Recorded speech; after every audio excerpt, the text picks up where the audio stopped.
40 Delta, traffic ahead to your right, half a mile, Comanche entering downwind. 40 Delta, look for traffic. I'd like to fly on straight out and come back. 40 Delta, straight out approved, advise when you're back inbound. 40 Delta. Chandler Tower, Cessna 23508, ready 22 right, southbound. Cessna 23508, Chandler Tower, fly straight out, runway 22 right, clear for takeoff. Clear to go 22 right, straight out, 508. Alright, we've been cleared to take off. And we have to fly runway heading straight out until he instructs that I can take my turn.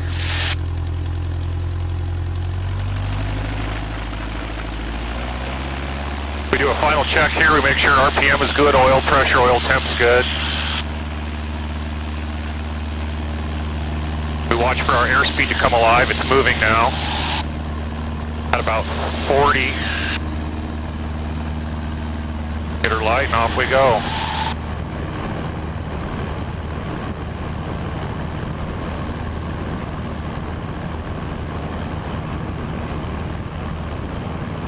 We'll climb out at about 65 indicated.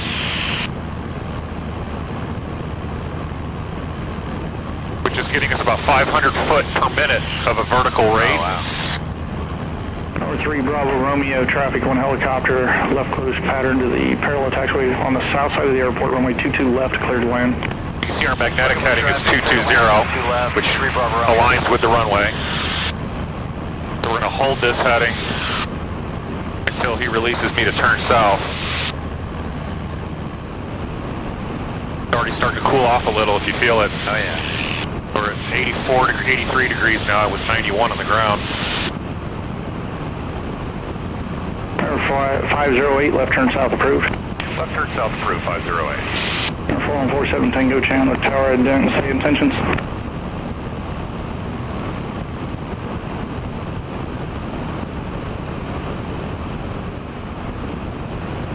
So we're just going to hang out here about 2,500 foot. So I'll level it out, pull my power back a little.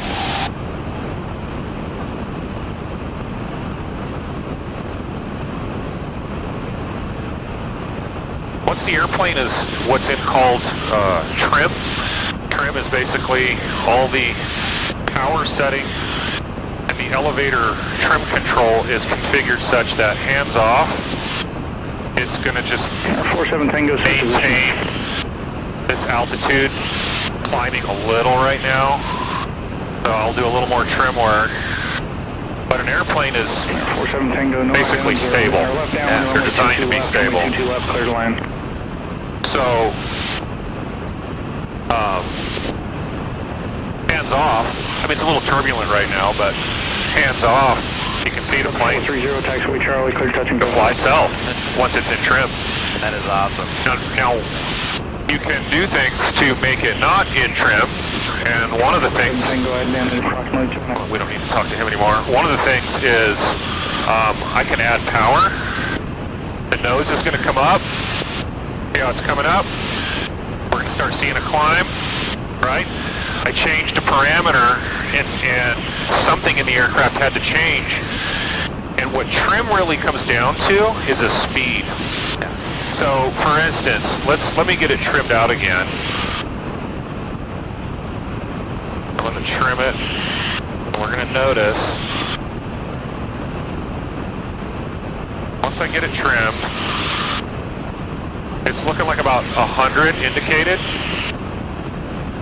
90, 95, 100, somewhere in there, right? Yeah. So a couple things can happen. I can add power, the nose will raise. But what's going to stay the same is our speed, for the most part. Here comes the nose. We're getting a climb.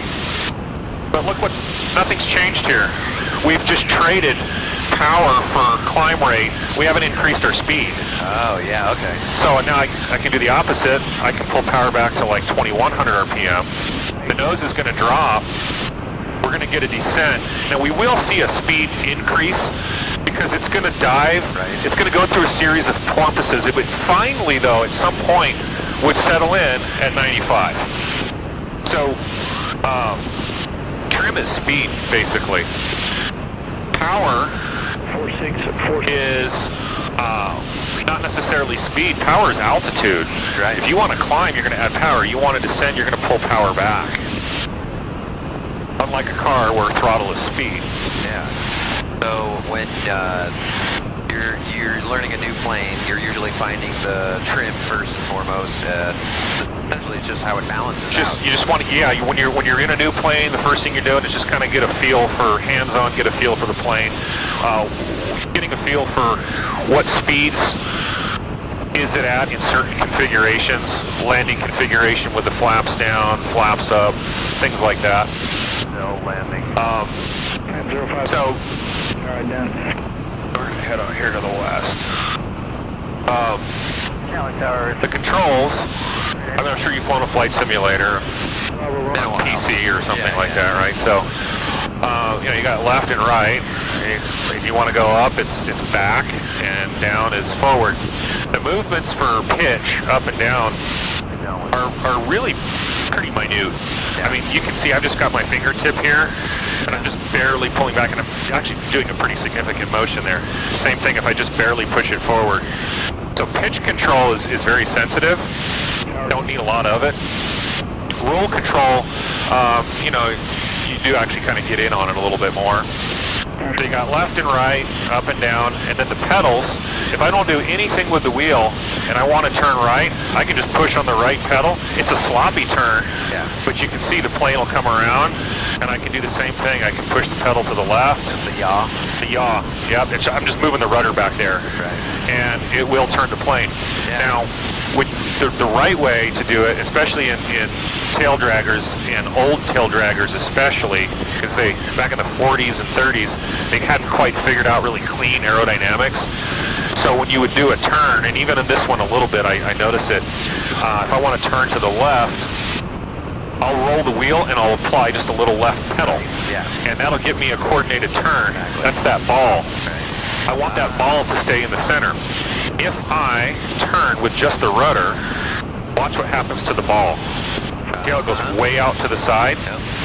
If I turn with just the ailerons, at a level, we'll also see it goes out. Now if I turn with the ailerons and the rudder, Quebec, runway 2. it stays in. I remember in the flight simulators, that's how you do sharper turns, cleaner turns. Rudder and aileron at the same time, and that gives you good coordinated turns. So that's that.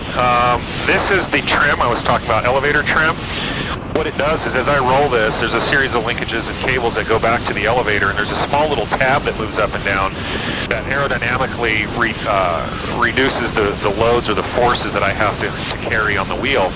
And if you get it trimmed just right, like I was saying, it'll fly straight and level. Now I can roll in down trim, and see it'll start going down, and I can roll in up trim. You can almost fly it by the trim. So that's what that is. But for the speed we're at, this trim is a pretty good setting. To left, clear to one. So with all that being said, go ahead and grab the wheel. I'm going to work the power controls and such.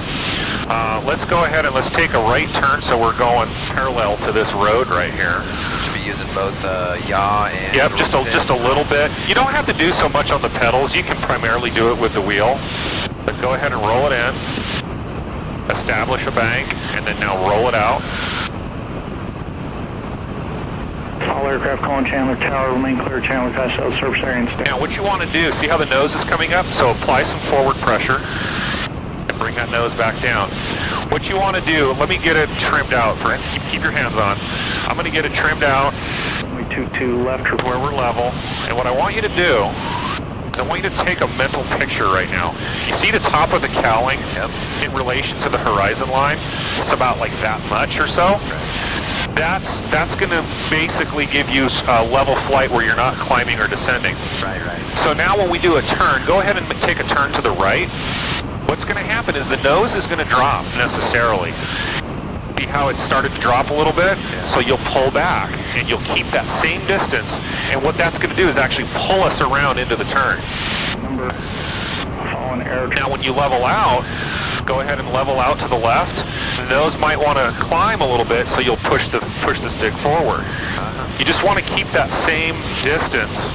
Section contact ground. That visual sight picture is basically what you're looking I've for. seen the speeder for it a lot. on, right? When I'm not sure where the artificial horizon. Artificial horizon. Yes. Basically, since I don't have one, we're kind of using the real world Yes, exactly. as the horizon. That's cool. Tower 50, Mike 1 depart. Yeah, I see. You've got to learn how the plane feels. Yep. So you know how responsive everything is interacting with each other. Yep. I'm a very kinesthetic learner, so this is like, it makes a lot of intuitive sense as soon as you get your hands on it, and then you just get an idea of what. It's all building muscle memory. Exactly. Is basically what's going to happen. Let's take a turn to the left. All right. So we'll establish a bank. This is a pretty good bank angle right here. There you go. And then just let that nose come around. We go all the way. We're going to go all the way to the south.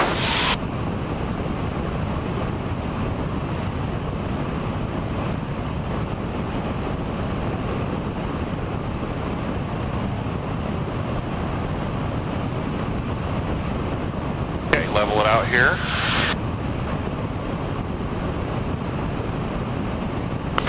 Push it down just a little bit. Let's get that sight picture back. There you go. That's it. That's going to give us basically straight and level. Awesome. And what we're going to do is I'm going to slow the aircraft down to a speed such that at some point you go slow enough the wings cannot generate enough lift to keep you in the air. Right. That's called the stall. Yep. And the wing stalls, it stops creating enough lift. And what'll happen basically is the plane will it'll start feeling really kind of mushy, and things will get real quiet as we slow down. And you'll hear a horn honk. That's my stall warning horn. So that'll be a normal sound. And at some point it'll just quit flying, and all that'll happen is the nose will just drop a little. Yeah. And then it immediately starts flying again. It's a non-event, really. A lot of people get nervous with, learning stalls and things because they're like, wait, the plane's going to quit flying. Well, yeah, for a tenth of a second. And then it drops and it picks up speed and off it goes. So here's what we'll do. I'm going to level off at 3,000. When you do maneuvers like this, you want to look out for traffic. So I'm going to do what's called a clearing turn. And this is just a turn where I'm going to look and make sure there's nobody below me to the left. Right. Looks good there. Do a clearing turn to the right. I don't see anybody down below me or around me anywhere there. 22 left, report a 3-mile left base. Left base for 22 left, report a 3-mile left. And at that point, I'm going to go ahead and roll in about 10 degrees of flaps. And now I'm going to pull the power back. I'm not really going to climb. I'm just going to try to maintain this altitude, which is we're about 3,100 right now. Right. I'm just going to try to maintain that. Number 5. The nose keeps coming up. See our speed coming down. We're going to hear the horn. There's the horn. I'm going to keep pulling back. And any second now. Taxiway. Come on. Round 125. There it was. That was the stall. And it's flying again. Yeah. It's a non-event. I feel like I understand everything. You have to really get this all ingrained in you, and Traffic. I don't know. There's just a lot of things to feel and learn. Yeah. But I'm showing you all sorts of things. And when you're training, you're taking it off in little bites, right? Right. And you do a little here, you do a little there, and finally it all starts to come together. 180 pattern approved. Well, this is awesome. I definitely am going to get it. It's fun. Yeah. It definitely is fun. There is a dirt strip there's an airport here that has a dirt strip just to our, can't I see it today? I come out here all the time. Just off our nose. Oh, I see it now. We're going to head out there, and it's kind of cool. They've got a regular runway with asphalt, but right next to it, they've got a dirt strip, and of course I prefer the dirt. So. Right. And I suppose you have to have a tail dragger in order to land there? This is smooth enough dirt that you don't need a tail dragger. Okay. Really anybody can go out there. Certainly, tail draggers are probably more likely to use it. Yeah.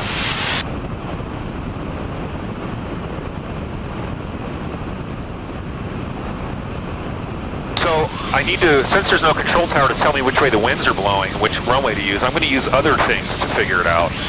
And like that.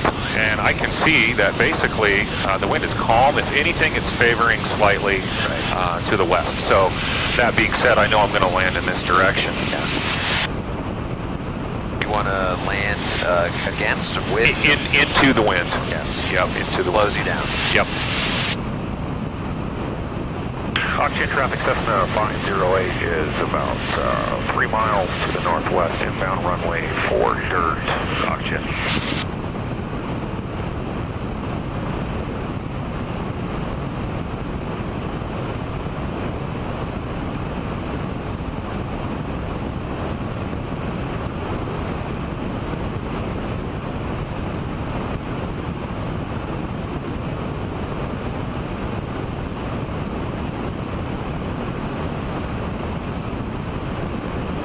About what mile radius would someone usually announce themselves? Depending on the speed of your aircraft, for us, you know, I'm a little close. I probably, you know, a better 5 miles would have been good. And then you just kind of, once you're in the area, then you're just kind of calling. There's a certain pattern that you fly, and each part of that pattern has a name. So like right now we're on a left base for runway 4. So pretty soon here I'm going to call that in. And we have an upwind leg, a crosswind leg, a downwind, and a base leg. And we're kind of in that base leg for the runway. Oxygen traffic Cessna 508, left base runway 4 here, oxygen. Now I'm going to start configuring for landing, so that means pulling down some flaps. Here's my flap indicator. I got 20 degrees out right now. I'll have 40 by the time we land. Flaps give me more lift, let me fly slower, lets me descend at a steeper angle without increasing speed, because it's drag.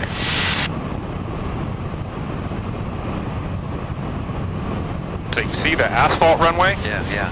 There's the dirt just to the north of it, and that's what we're taking. Okay.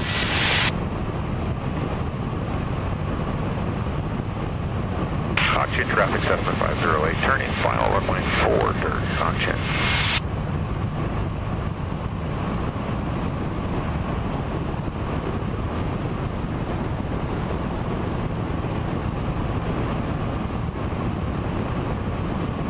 So I'm just reducing power, maintaining a speed of about 65.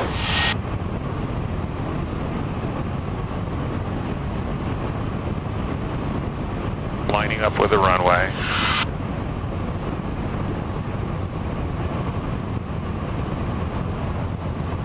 You'll hear the horn, the stall horn honk as we get close.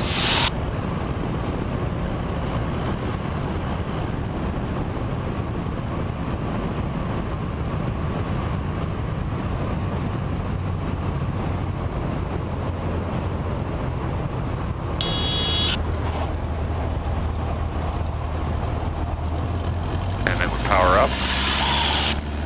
We go around.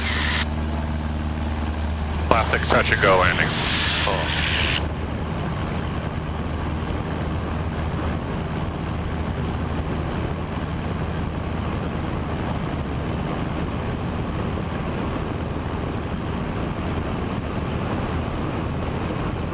Now your GPS, does that also show you positions of other planes to any degree? Not this particular unit. My iPad does. See this antenna right here? Yeah. That's an open source running a Raspberry Pi. Oh, cool. Inside there. That senses the output of all other aircraft that are outputting on a transponder.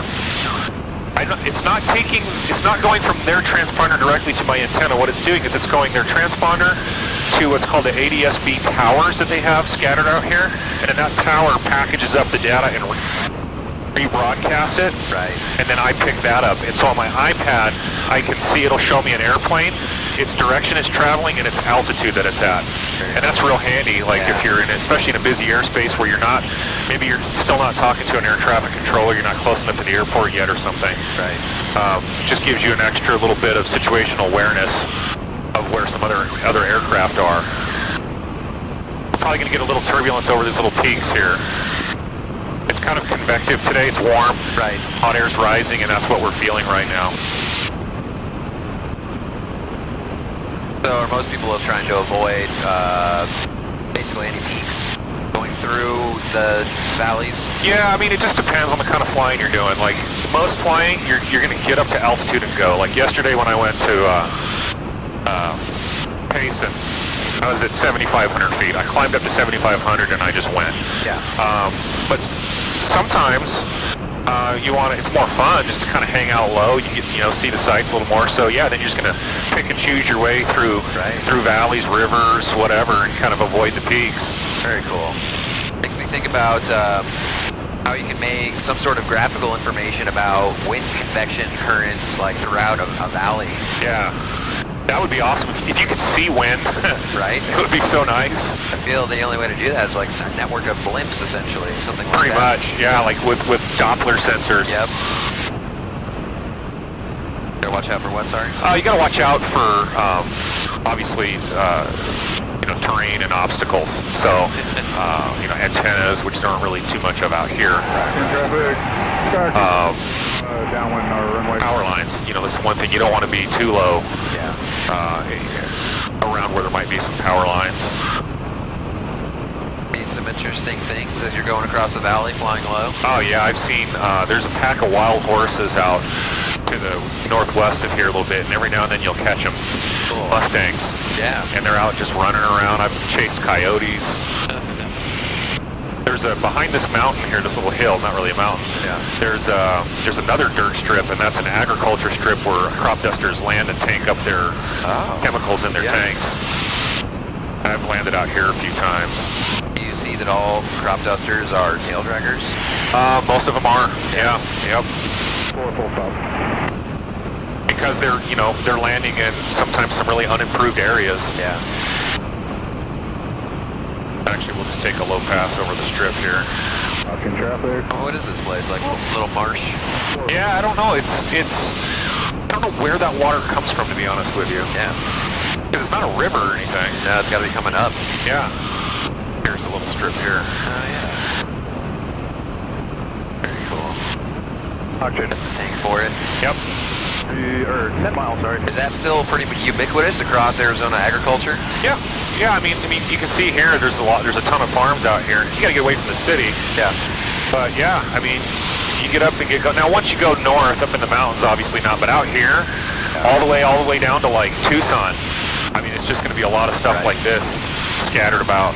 Are they usually hiring out their crop dusting services? Yeah, there's a couple operators here in the valley that do all of it. I gotcha. So yeah, we're like, I don't know, 150 foot, 200 foot at the most.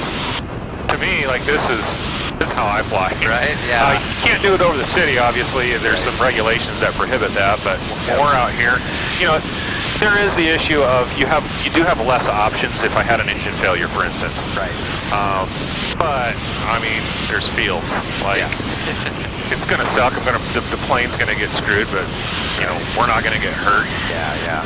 In the mountains, I wouldn't fly like this. Right. Like when I went to Payson, I'm climbing, I'm getting up. Feel like there's a power line or a telephone pole, whatever. Right. You got to climb up above those, watch out for those. Now, I've read about drone scanning crops and seeing what needs how much of whatever. Yeah, that's getting big. Because it's really cost efficient to image crops like this now, where you couldn't really do that before with a full-scale aircraft. Right. It just was too expensive. Do you think that's going to limit the ability to do stuff like this gradually over the years? No, what you're going to see is the drones are going to be outfitted with transponder systems like I have. Pinging you everywhere. And they're going to sense and avoid. They're going to see me coming, and they're going to get out of their way. And I'm going to get an alert that they're there. Yeah. So technology is going to play a role there. Yeah. Do you think the people like big companies like Amazon are going to be the ones that convince FAA regulations to kind of... Yeah, they're certainly going to be the biggest lobbyists for it. Yeah. There's no question.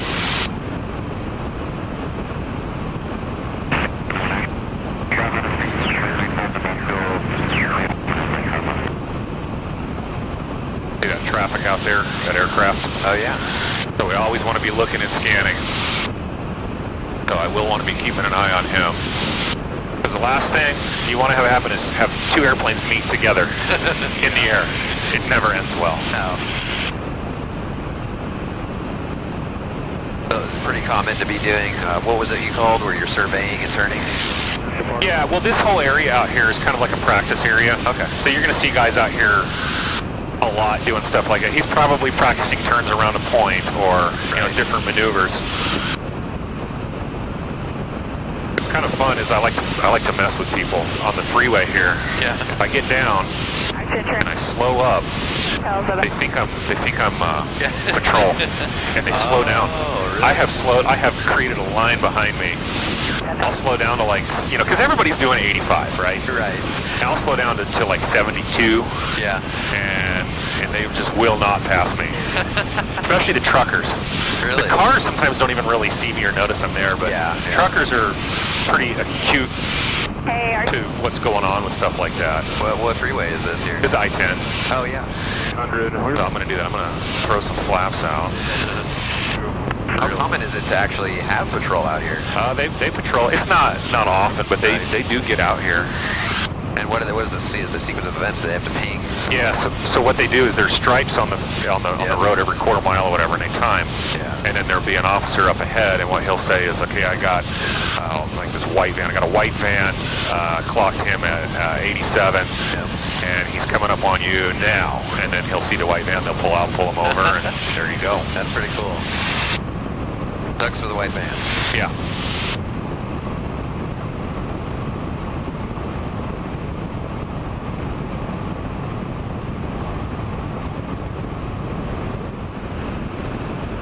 There's a bunch of cows there at the watering hole. 177, 30 final for runway 4. Probably wondering what this iron bird is doing above them.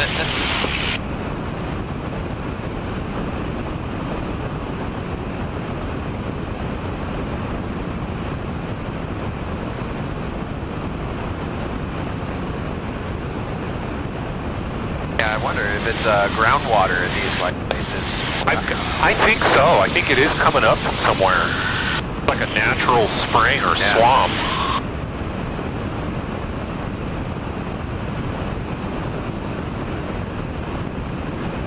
We got a bird above us. Yeah. They'll usually, I mean, you can hit them. I mean, it happens. Right. But they usually see you, and they know you're there. Right. And what they'll do is, I've had it happen where, like, you're on a collision course with them, and at the last second, they'll dive down, and then they get out of the way. It's almost like they're testing you. They're like, hey, this is my area. Yeah, yeah. And they want to see how close you're going to get to them. Sometimes I'll just head for them and see what they'll do. Right. Very interesting.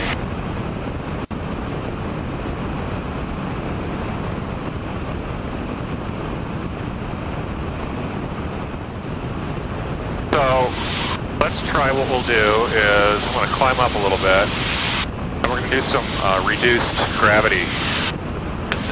So what we'll do is I'll put it in a dive, just a shallow dive. I'll gain a little speed, and then I'll pull back on it and get it into a climb. And then once I get into a little bit of a climb, I'll push the yoke forward, and I'll kind of do basically a little miniature parabola. Yeah. And you'll start to feel some weightlessness. Here's my G meter here. Right now we're sitting at about 1 G with turbulence. It's fluctuating. As I push it forward, you'll see this, and you'll feel it too. Right. So I get some airspeed, about 120 indicated. I'm going to pull. We're going to see some positive G's right now. And then here comes the reduced G, 0.4, 0.5. I love that feeling. So that was a pretty light one. Yeah. What we'll do now is we climb up a little bit more.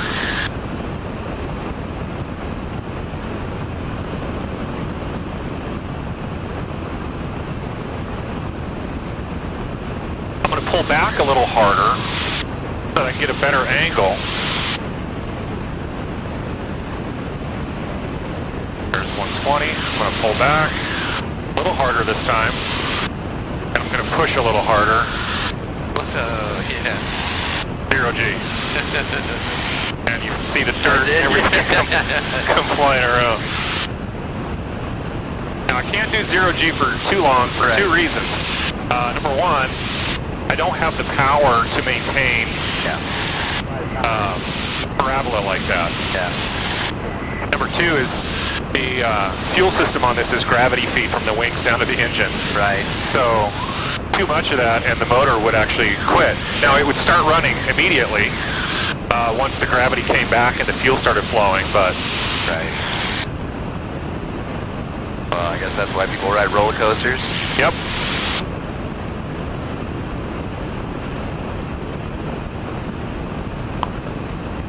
Alright, so I'm going to tune in and listen. Advise on initial contact, you have India. Chinatown information, India, time 1847 Zulu, wind 2105, temperature 33, 2.5, altimeter 29901. Visual approach is in use. Landing and departing runway is 22 left and right. VFR reports advice channel ground direction of flight. Advise on initial contact, you have India. Chinatown information, India, time 1847 Zulu, wind 2105, temperature 33, 2.5, altimeter 29901. Visual approach is in use. Landing and departing runway is 22 left and right. VFR reports advice channel ground direction of flight. Advise on initial contact, you have India. Chinatown information, India, time 1847 Zulu, wind 2105, temperature 33, 2.5, altimeter 29901.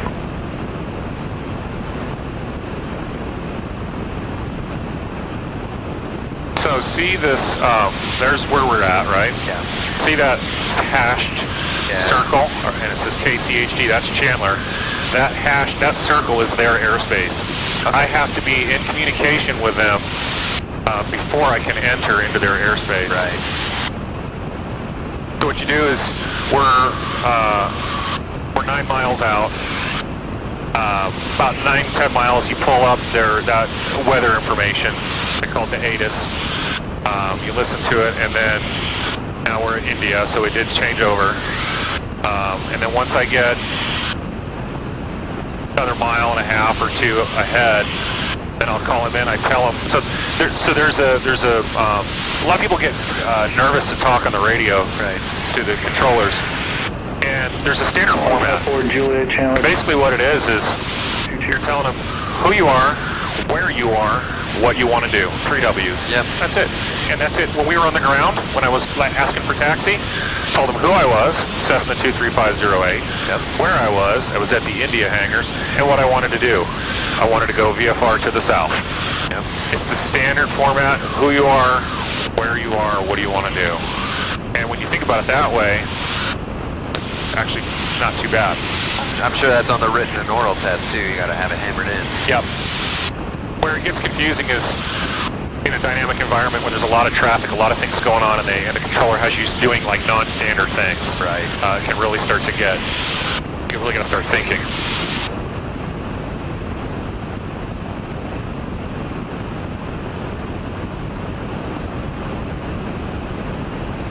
Chandler Tower, Cessna 23508, 7 to the south, landing with India.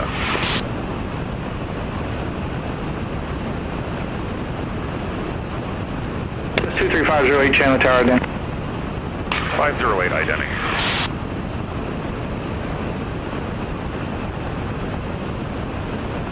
That's 508. Report left downwind to runway 22 left.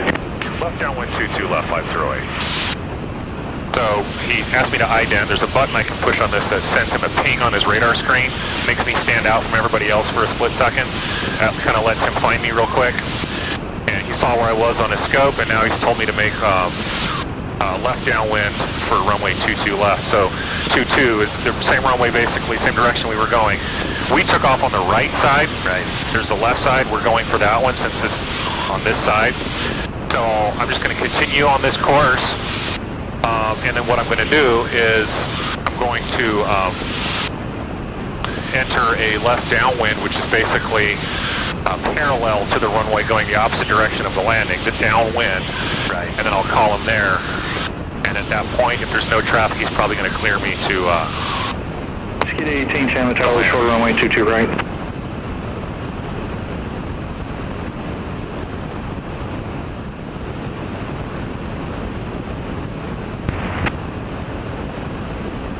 Chandler Tower, Cessna 15901 Echo 9 to the south at 2,300, inbound for circuit. Cessna 1591 Echo Chandler Tower, say again. Yeah, Chandler Tower, Cessna 1591 Echo. We're 7 miles to the south. We're looking for touch and goes, and we have current information, India.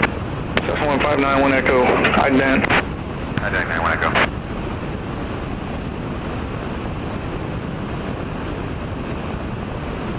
Cessna 91 Echo, make a left traffic, runway 22 left, report left downwind. What's left downwind for 22 left, 91 Echo.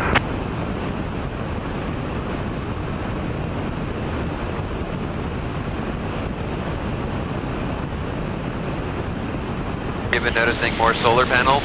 Oh yeah. A lot more even just in the last 5-6 years. My friend works for Solar City and was telling me about merger with Tesla. Yep. Makes a lot of sense. Cali Tower Cessna 508, left downwind 22 left.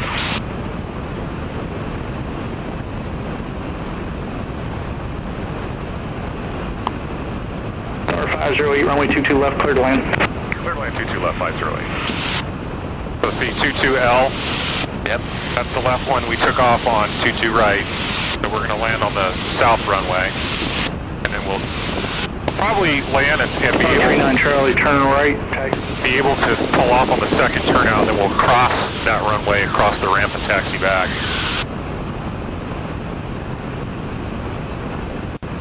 Skid 818, Chandler Tower, runway 22 right, clear for takeoff.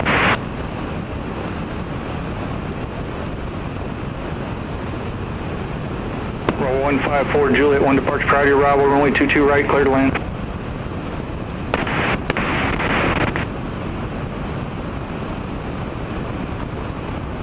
Chandler Tower helicopter 308 Charlie 6 miles south, request landing at the helipad with information India. Helicopter 308 Charlie, Chandler Tower, helipad clear to land. At the helipad clear to land 308 Charlie.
Air 508, turn right, taxiway November, hold short, runway 22 right, remain my frequency.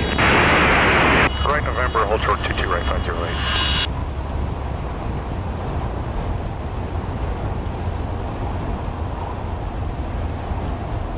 Feel how the plane kind of wants to, that's a tail dragger. Yeah. That tail wants to come around. And if you let it, it will. Oh yeah. Real fast. And that's when you'll get off kilter too. Oh yeah. No cheap mistakes. No. That's called a ground loop, and if you ground loop a plane like this, then you could total it. Tower 1591 Echo is downwind left. At the very least, it's going to be 91 Echo, runway 22 $10,000 left, to clear fix. touch and go, make left traffic. 22 left, 1591 Echo.